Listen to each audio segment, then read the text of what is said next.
Welcome to Suresh Guru railway YouTube channel. మనం ఎంతవరకు politics సంబంధించి పార్లమెంట్ డిస్కస్ చేసాం, కాన్స్టిట్యూషన్ అసెంబ్లీ ఇంపార్టెంట్ వీడియోలన్నీ డిస్కస్ చేసాం. వాటిలో దగ్గరగా మెయిన్ ఎగ్జామ్స్లో చూసుకుంటూ 10 మార్క్స్ దాకా వచ్చే ఛాన్స్ ఉంది. కోర్ట్ ఎగ్జామ్ రీసెంట్గా జరుగుతుంది కదా, అవైతే చాలా ఇంపార్టెంట్. పాలిటిక్స్ సంబంధించి 20 to 25 మార్క్స్ అందులో వచ్చే అవకాశం ఉంది. ఇలా మీ ప్రీవియస్ వీడియో చూసుకెళ్ళా మీరు ఈజీగా 15 మార్క్స్ అయితే స్కోర్ చేయగలరు. లేకపోతే స్కిప్ చేయకుండా చూడాలి మొత్తం. ఆ బ్యాక్గ్రౌండ్ మొత్తం నేను చెప్తానంటే దాని అర్థం మీరు ఓన్లీ ఆన్సర్ చూసుకుని వెళ్ళిపోతాను కాదు. ఆ మొత్తం మీరు వింటేనే అదంతా అర్థమవుతుంది. కాబట్టి స్కిప్ చేయొద్దు, మొత్తం వీడియో చూడడానికి ట్రై చేయండి. కాకపోతే 1.5లో పెట్టైనా మొత్తం వీడియో అయితే చూడడానికి ట్రై చేయండి. ఇప్పుడు ఆర్టికల్స్, షెడ్యూల్, పార్ట్స్ ఈ మూడిట్ల మీద కూడా ఖచ్చితంగా మనకి 5 మార్క్స్ రావచ్చు. ఆర్టికల్స్, షెడ్యూల్స్, పార్ట్స్ మీద కోర్ట్ ఎగ్జామ్స్కి 5 మార్క్స్ రావచ్చు. ఎస్ఐ మొన్న ఏపీఎస్ఐ అయితే 2 మార్క్స్ వచ్చాయి పార్ట్స్ మీద, షెడ్యూల్స్ మీద మాత్రమే. కాబట్టి చాలా ఇంపార్టెంట్ టాపిక్ కాబట్టి జాగ్రత్తగా వినండి. మెజారిటీ మొత్తం మేము కవర్ చేయడానికి ట్రై చేస్తాం కాబట్టి మొత్తం వినండి, సబ్స్క్రైబ్ చేసుకోండి. Okay, first question. భారత రాజ్యాంగంలోని ఏ భాగంలో భారత పౌరుల ప్రాథమిక హక్కులు ఉన్నాయి? అందరూ ఈజీగా చేసే క్వశ్చన్ ఇది. 3వ భాగంలో కలవు.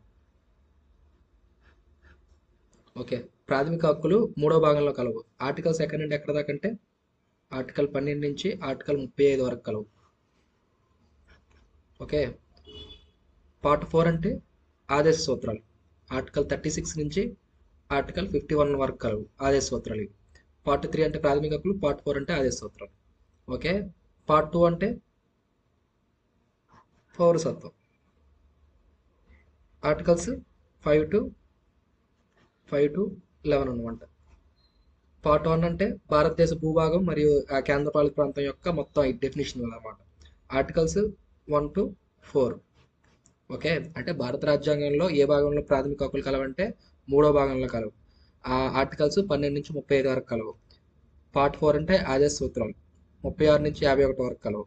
పార్ట్ 2 అంటే భారత పౌరసత్వం గురించి తెలిపే నిబంధనలు 5 నుంచి 11 వరకు కలవు. పార్ట్ 1 అంటే కేంద్రపాలిత ప్రాంతాలు, రాష్ట్రాల యొక్క యూనియన్కి సంబంధించింది అదంతా అనమాట. 1 to 4 వరకు కలవు. Okay, next question. ప్రస్తుతం రాజ్యాంగంలోని 8వ షెడ్యూల్లో ఎన్ని భాషలు జాబితా చేయబడ్డాయి? Simple question. 22 అనమాట. యాజ్ ఆఫ్ ప్రెసెంట్ 22 అనమాట. ఓకే, అయితే స్టార్టింగ్లో ఉండేవి 14. స్టార్టింగ్లో రాజ్యాంగం అమల్లోకి వచ్చినప్పుడు అయితే 14 కలవు. 15వ భాష 21వ రాజ్యాంగ సవరణ ద్వారా సింధీ భాషను చేర్చడం జరిగింది 1967. ఓకే, అదొకటి. 71 రాజ్యాంగం సవరణ ద్వారా కొంకణి, మణిపూరి, నేపాలి ఈ 3 భాషలను చేర్చడం జరిగింది. ఓకే, 92వ రాజ్యాంగ సవరణ ద్వారా బోడో, డోగ్రి, మైథిలి, సంతాలి ఈ 4 భాషలు చేర్చడం జరిగింది. అంటే అక్కడ 14 కదా, సింధీ భాష 15, ఇక్కడ 3 18, ఇక్కడ 4 22. యాజ్ ఆఫ్ నవ్ అంటే 22 భాషలు అనమాట. ఓకేనా. భారత రాజ్యాంగంలో ఎన్నో షెడ్యూల్ భాషల గురించి చెప్తుందంటే 8వ షెడ్యూల్. అలా కాకుండా ఎన్నో భాగం చెప్తుందంటే 17వ భాగం. ఓకే, ఇదంతా డిస్కస్ చేసాం. Next question. భారత రాజ్యాంగంలోని ఏ ఆర్టికల్ ప్రకారం అంతర్రాష్ట్ర వివాదాలను సమన్వయం చేయడానికి అంతర్రాష్ట్ర మండలి ఏర్పాటు చేయబడుతుంది? ఆర్టికల్ 263 అనమాట. ఓకే, అంతర్రాష్ట్ర మండలి ఎవరు ఏర్పాటు చేస్తారంటే రాష్ట్రపతి. దాని అధ్యక్షత వహించేది ఎవరంటే ప్రధానమంత్రి. ఈ తేడా గమనించండి. అంతర్రాష్ట్ర మండలిని ఎవరు ఏర్పాటు చేస్తారంటే రాష్ట్రపతి ఏర్పాటు చేస్తారు. దానికి అధ్యక్షత వహించేది ఎవరంటే ప్రధానమంత్రి. ఆర్టికల్ 356 రాష్ట్రాల్లో రాష్ట్రపతి పాలన గురించి చెప్పేది ఆర్టికల్ 356. 352 జాతీయ అత్యవసర పరిస్థితి గురించి చెప్పేది 352. ఆర్టికల్ 19 ఫ్రీడమ్ ఆఫ్ స్పీచ్, భావ ప్రకటన ఆ శాఖలకు సంబంధించి ఆర్టికల్ 19 అనమాట. Okay, next question. భారత రాజ్యాంగంలోని ఏ ఆర్టికల్ గవర్నర్ నియామానికి సంబంధించింది? Okay, very important. Article 155. Governor నియామానికి సంబంధించిన ఆర్టికల్ 155. అయితే గవర్నర్ ఎవరు నియమిస్తారంటే రాష్ట్రపతి నియమించడం జరుగుతుంది అనమాట. అంతేగాని రాష్ట్ర శాసనసభలో అంటే మన రాష్ట్రపతిని ఎలాగ ఎన్నుకుంటాం, లోక్సభ, రాజ్యసభ ఆ సభ్యులకు సంబంధించింది ఎమ్మెల్యేలు కూడా పాల్గొంటారు కదా, అలా రాష్ట్రపతిని ఎన్నుకుంటాం కదా. గవర్నర్కి అలా జరగదండి. గవర్నర్ని రాష్ట్రపతి నియమిస్తారు అనమాట. ఆ రాష్ట్రపతిని ఎన్నుకుంటే గవర్నర్ నియమిస్తారు. ఓకే, ఎవరు నియమిస్తారంటే రాష్ట్రపతి నియమిస్తాడు. రాష్ట్రపతి కేంద్ర మంత్రి మండలి యొక్క సిఫారసు మేరకు నియమిస్తాడు అనమాట. అది ఆర్టికల్ 155. ఓకే, ఇప్పుడు ఆర్టికల్ 149 కాగ్ యొక్క పరిపాలన విధులు. కాగ్ పరిపాలన విధులు, అతని డ్యూటీస్, అతని రాష్ట్రాలకి కేంద్రానికి ఏ విధంగా పనిచేస్తాడు అంటే అతని విధి విధానాల గురించి చెప్పేది ఆర్టికల్ 149 అనమాట. ఆర్టికల్ 148 కాగ్ యొక్క పదవి గురించి చెప్తుంది.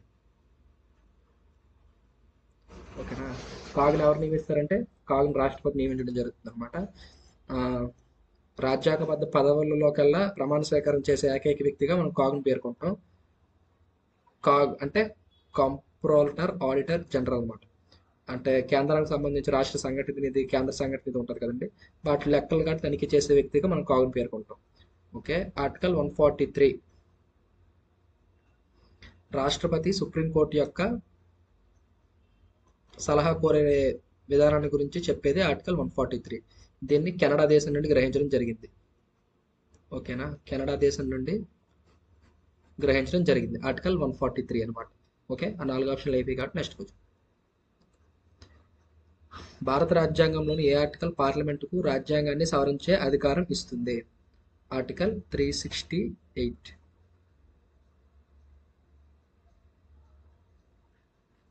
ఓకే, భారత రాజ్యాంగంలో ఏ ఆర్టికల్ పార్లమెంట్కి రాజ్యాంగాన్ని సవరించే అధికారం ఇస్తుందంటే ఆర్టికల్ 368. అయితే రాజ్యాంగాన్ని సవరించేది రాజ్యాంగంలో ఎన్నో భాగంలో కలదంటే 20వ భాగం. 20వ భాగం అనమాట. రాజ్యాంగంలో కల్లా అతి చిన్న భాగంగా దీన్ని పేర్కొంటాం. ఇది ఒకటి, నెక్స్ట్ 4A ఒకటి. అంటే ప్రాథమిక విధులు, రాజ్యాంగాన్ని సవరించే విధానం, రాజ్యాంగంలో కల్లా చిన్న భాగాలు అనమాట. ఓకే, ఇప్పుడు ఆర్టికల్ 144 సుప్రీంకోర్టుకు సంబంధించి జ్యుడిషియల్ కానీ మిగతా అధికారులు ఉంటారు కదా, వాళ్ళందరూ సుప్రీంకోర్టు యొక్క విధి విధానాలకు అనుగుణంగా నడుచుకోవాలి అని చెప్పేది ఆర్టికల్ 144 1444 అనమాట. ఆర్టికల్ 356 అంటే మనం ఆల్రెడీ మాట్లాడాం. రాష్ట్రపతి పాలన, రాష్ట్రాల్లో రాష్ట్రపతి పాలన గురించి చెప్పేది ఆర్టికల్ 356. ఆర్టికల్ 198 అంటే ద్రవ్య బిల్లు యొక్క ప్రొసీజర్. ద్రవ్య బిల్లు యొక్క ప్రొసీజర్ గురించి చెప్పేది ఆర్టికల్ 198. అదే సార్ 109 కదా, 109 110 కదా అనుకుంటున్నాం కదా, ఇవి సెంట్రల్ అనమాట. ఓకే, ఇవి సెంట్రల్. అలా కాకుండా 198 199 ఇవి స్టేట్కి సంబంధించింది అనమాట. ఓకే, ఆర్టికల్ 109 ఏం చెప్తుందంటే ద్రవ్య బిల్లు యొక్క ప్రొసీజర్ గురించి చెప్తుంది. అంటే ద్రవ్య బిల్లు మొదటగా లోక్సభలో ప్రవేశపెట్టాలి కదా, దాని గురించి. ద్రవ్య బిల్లు మొదటి రాష్ట్రపతి పర్మిషన్తో ప్రవేశపెట్టాలి కదా, అలాంటి పాయింట్ల గురించి 109. ఇది ద్రవ్య బిల్లు యొక్క నిర్వచనం గురించి చెప్తుంది. అంటే దేన్ని ద్రవ్య బిల్లు అంటారు అంటే డబ్బులకు సంబంధించిన బిల్లు ఎలా ఉంటాయి, దాని గురించి చెప్తుంది అనమాట. ఒకసారి లోక్సభ స్పీకర్ డిసైడ్ చేస్తే ఇది ద్రవ్య బిల్లు అని డిసైడ్ చేస్తే దాన్ని ఏ న్యాయస్థానంలో ప్రశ్నించడానికి కూడా వీల్లేదన్నమాట. ఓకే, అలాగే ఇక్కడ కూడా 198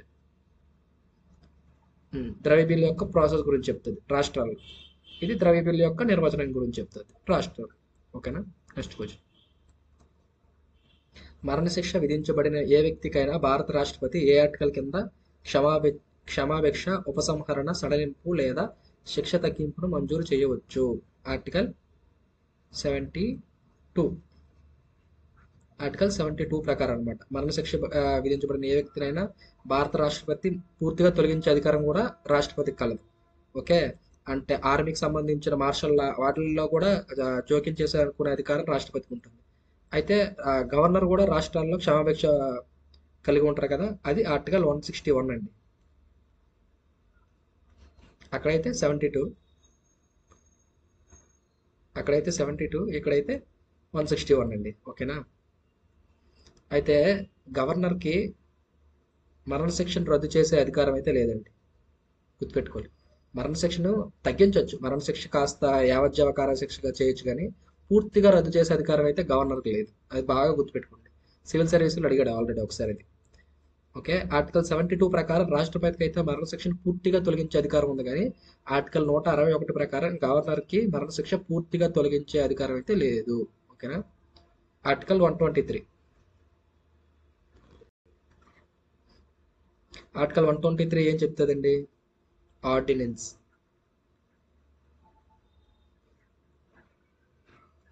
ఆర్డినెన్స్ అనేది రాష్ట్రపతి యొక్క శాసనాధికారం. ఓకే.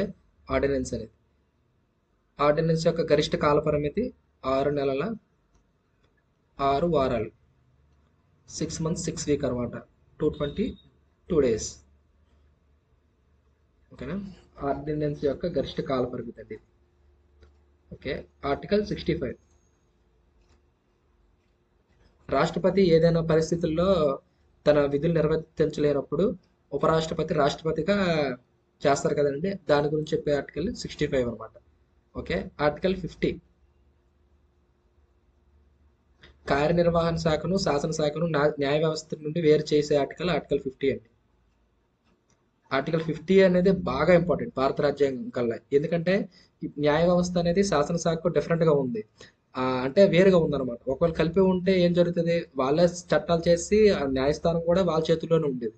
అలా లేకపోవడం వల్ల ఇప్పుడు మనకి ఎంత బెనిఫిట్ జరుగుతుందో మనం అంతా చూస్తూనే ఉన్నాం. కాబట్టి న్యాయ వ్యవస్థను శాసన వ్యవస్థకు వేరు చేయడం ద్వారా భారత ప్రజలకు బాగా ఉపయోగపడుతుంది. కాబట్టి అది ఆర్టికల్ 50 చెప్తుందండి. ఓకే. Next question. భారత రాజ్యాంగంలోని ఏ ఆర్టికల్ ప్రభుత్వ ఉద్యోగ విషయాల్లో సమాన అవకాశాలకు హామీ ఇస్తుంది? ఆర్టికల్ 16.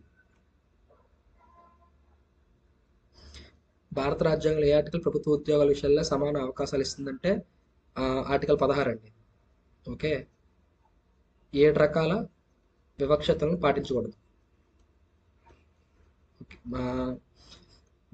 భారతదేశంలోని పౌరులకు 7 రకాల వివక్షతలను పాటించి ప్రభుత్వ ఉద్యోగాలను దూరం చేయకూడదు అనమాట.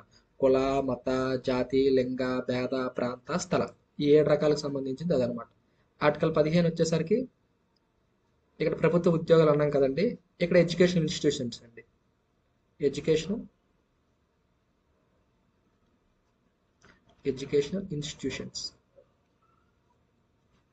ఓకే. అక్కడ ప్రభుత్వ ఉద్యోగాలు, ఇక్కడ విద్యా సంస్థల్లో ఇది చూపించకూడదు, అంటే పలానా వాళ్ళకే ఇవ్వాలి అలాంటివి ఏమి చూపించకూడదు అనమాట. అందరూ ఒకేలాగా ఉండాలి. ఇక్కడ 5 రకాల వివక్ష, ఇక్కడైతే 5 రకాల వివక్షలు, ఇక్కడైతే 7 రకాల వివక్షలు పాటించకూడదు. ఈ రెండింటి తేడా చూసుకో. ఆర్టికల్ 18 బిరుదుల రద్దు గురించి చెప్పేది అనమాట. ఆర్టికల్ 18 బిరుదుల రద్దు గురించి చెప్పే ఆర్టికల్ 18. ఆర్టికల్ 17 అంటే అంటరానితనం నిషేధం.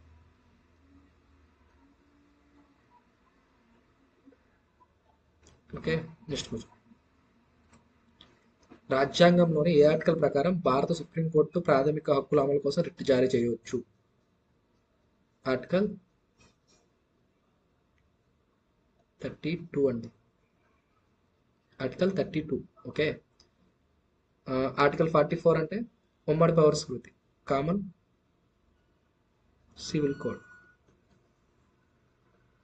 అయితే రీసెంట్గా కామన్ సివిల్ కోడ్ అమలు చేసిన రాష్ట్రం ఉత్తరాఖండ్ అండి.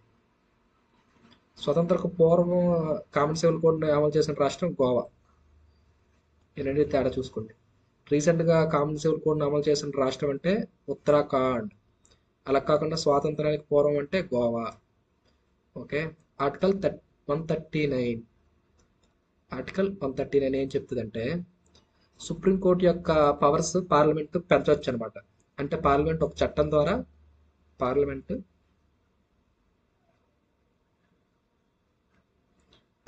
ఒక చట్టం చేసి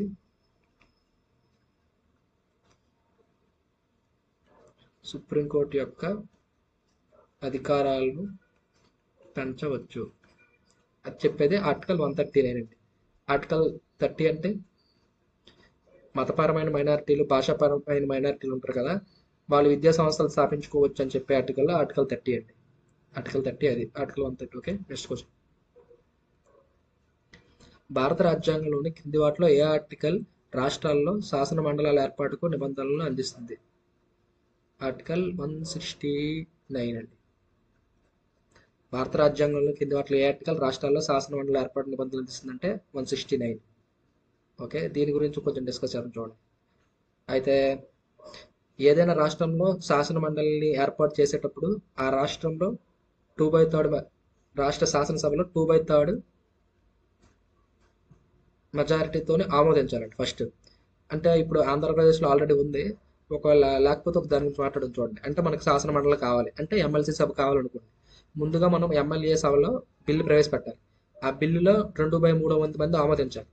అలా ఆమోదించిన తర్వాత పార్లమెంటు సాధారణ మెజారిటీతో ఆమోదిస్తే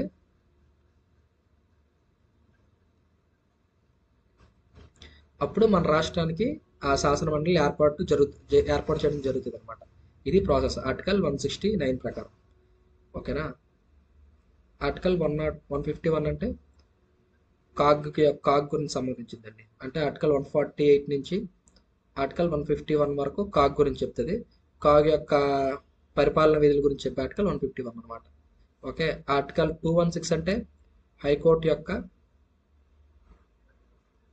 కోర్ట్ ఆఫ్ రికార్డ్.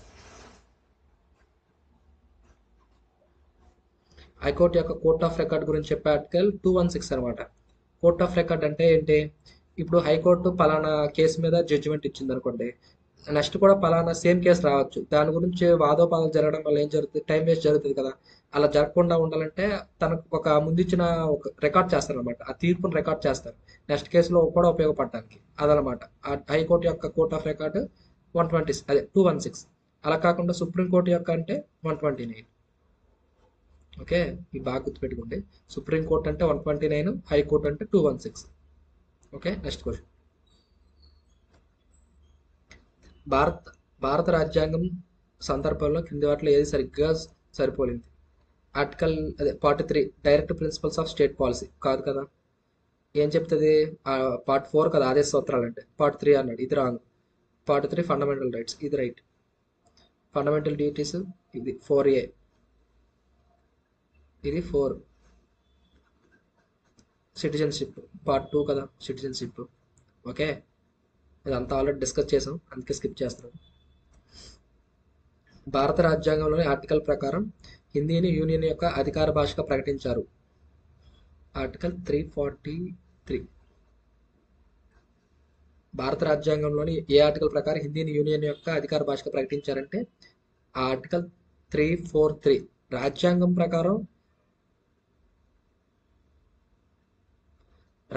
ప్రకారం ఆ అధికార భాష అంటూ ఏమీ లేదండి.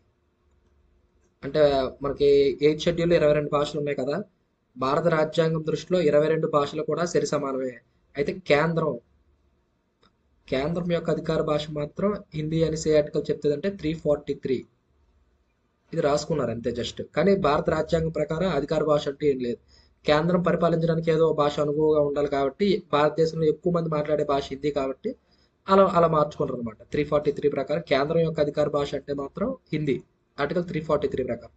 అలా కాకుండా రాజ్యాంగం ప్రకారం అధికార భాష అంటూ ఏమీ లేదు, అది గుర్తుంచుకోండి. 22 భాషలు కూడా రాజ్యాంగం ప్రకారం సరి సమానమే. ఓకే.